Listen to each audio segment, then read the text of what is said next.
안녕하세요. 여러분의 경제학 멘토 짱 박사입니다. 오늘 폴 크루그먼 교과서에서 다룰 주제는 바로 외부 규모의 경제와 국제무역인데요. 여러분, 혹시 그런 생각 안 해보셨어요? 왜 어떤 산업은 특정 도시에만 유독 몰려 있을까? 오늘 그 비밀을 아주 명쾌하게 파헤쳐 드리겠습니다. 자, 바로 이 질문부터 시작해보죠. 왜 실리콘밸리 하면 IT가 떠오르고 할리우드 하면 영화 산업이 떠오를까요? 이렇게 특정 산업이 한 곳에 쫙 몰려있는 현상, 여기에는 아주 중요한 경제적 원리가 숨어 있습니다. 네, 이 흥미로운 수수께끼의 열쇠는 바로 외부 규모의 경제라는 아주 강력한 개념에 있습니다. 이게 무슨 말이냐면요. 아주 간단해요. 어떤 지역의 특정 산업의 덩치가 커지잖아요. 그러면 그 안에 있는 모든 기업들의 생산 비용이 같이 저절로 낮아지는 효과를 말하는 겁니다. 그러니까 내가 잘해서가 아니라 우리 동네에 다 같이 모여있기 때문에 생기는 이득인 셈이죠. 아니, 어떻게 모여있게만 했는데 비용이 줄어들까요? 마법 같죠? 여기엔 크게 세 가지 핵심 이유가 있어요. 첫째, 전문화된 부품이나 서비스를 공급하는 업체들을 주변에서 쉽게 찾을 수 있고요. 둘째, 실력 있는 노동자를 구하기도 쉽고 반대로 노동자 입장에선 일자리 구하기도 쉬워지죠. 그리고 마지막으로 이게 정말 중요한데 점심 먹고 커피 마시면서 최신 기술이나 아이디어가 막 오고 가는 그런 지식 파급 효과가 엄청나게 일어납니다. 자, 그럼 여기에 국제무역이라는 변수를 한번 추가해 볼까요? 과연 어떤 일이 벌어질지 한번 살펴보시죠. 자, 교재에 나오는 이 그래프를 한번 보세요. 무역이 없는 세상이라고 상상해 볼게요. 미국이랑 중국이 각자 단추를 만들고 있어요. 여기 보시면 중국의 평균 비용 곡선 AC 중국이라고 쓰여 있죠? 이게 미국의 곡선보다 더 아래에 있네요. 이건 뭘 의미할까요? 그렇죠. 생산 비용이 더 싸다는 뜻입니다. 그래서 단추 가격도 중국의 피중국이 미국의 피미국보다 더 싼 걸 한눈에 알 수 있습니다. 자, 이제 두 나라가 무역의 문을 활짝 엽니다.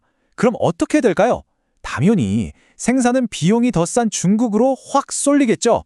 그러면서 전 세계 단추 시장이 하나로 합쳐지는데요. 여기서 정말 중요한 포인트가 나옵니다.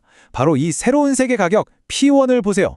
이게 무역하기 전 중국 가격보다도 더 낮아졌어요. 이게 바로 생산을 한 곳에 집중했을 때 나타나는 규모의 경제, 그 엄청난 힘입니다.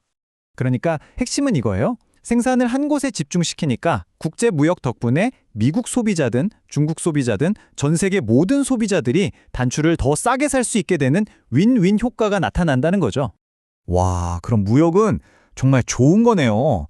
라고 생각할 수 있는데, 하지만 이야기는 여기서 아주 흥미로운 반전을 맞이합니다.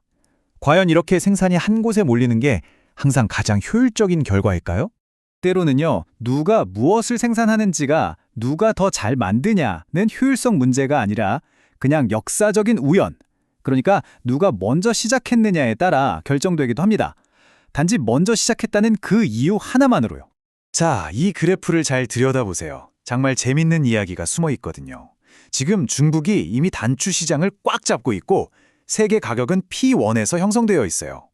그런데 여기 잠재적인 경쟁자, 베트남이 등장합니다. 베트남의 평균 비용 곡선 AC 베트남을 한번 보세요. 와, 중국보다 훨씬 아래에 있죠? 이게 무슨 뜻이냐면 베트남이 일단 대량 생산 체제만 갖추면 중국보다 훨씬 싸게 단추를 만들 수 있다는 잠재력을 가졌다는 거예요. 근데 문제가 있어요. 베트남이 단추를 딱 한 개 처음 만들 때 드는 비용, 여기 C0를 보세요.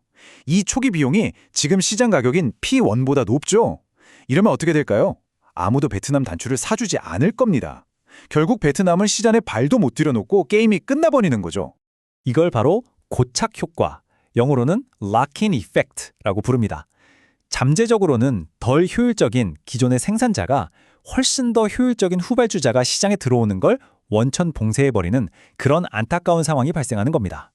이런 승자독식의 역학관계는 우리가 흔히 생각하는 무역의 장점과는 전혀 다른 무역의 또 다른 얼굴을 보여줍니다. 또 다른 사례를 한번 볼까요? 무역이 언제나 정답은 아니라는 걸 보여주는 예시인데요. 예를 들어 태국이 우리도 이제 고급 시계를 만들어 보자 하고 시장을 개방했다고 쳐요. 근데 이미 스위스가 아주 낮은 가격 P2로 세계 시장을 꽉 잡고 있어요. 그럼 태국이 처음 시계를 만들 때 드는 비용 P1이 P2보다 높기 때문에 태국은 시계 산업을 시작조차 못 해보고 결국 무역 개방이 오히려 경제에 손해를 끼치는 결과로 이어질 수도 있다는 겁니다. 그 이유가 뭘까요? 바로 이 학습 곡선 때문입니다. 경제학 용어로는 동태적 수학 체증이라고도 하는데요.